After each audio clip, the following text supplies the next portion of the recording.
Okay, Ed, what is that big Box? square box? Okay, used for? this is where the wood and coal would be stored for the pot-bellied stove. See, it's big enough that it would hold a lot of wood, and usually there would be buckets in there that had coal in them. And then they picked whatever fuel they wanted and took it over to the pot-bellied stove and put it in there. Well, how long of a shift would a brakeman and a conductor, or how much time would they have spent on their shift on the Caboose? A lot of times it could be 10 hours, sometimes 12. A lot of times it was, Would they have had more than 8 hours. Would they have had to spend the night? No, generally not.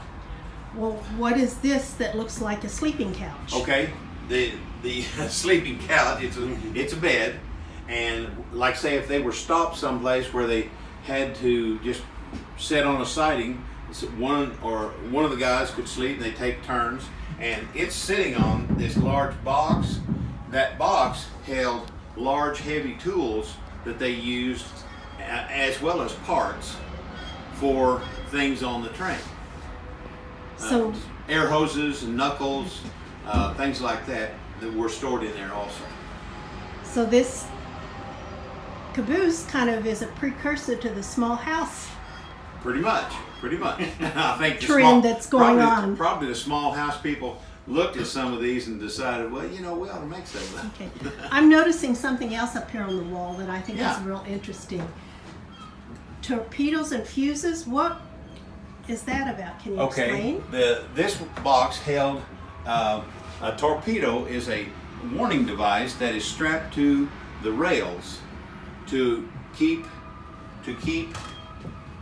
a train that's following another one from getting too close. A lot of times they were used in an emergency situation, and the train would run over the torpedo and it would explode. It's like a small firecracker. Okay, and a fusee is like a road flare. They're about this long, and you take the cap off the end and strike it like a great big match. And the red ones they lasted for 10 minutes, and the little yellow ones lasted for 5 minutes. That would allow, it was used as like an emergency red light. They were used at crossings. A lot of times if a train was on its way to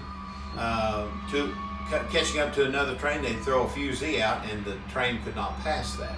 Also, the fusees were waterproof. You could take them and throw them in a bucket of water and they would still flare.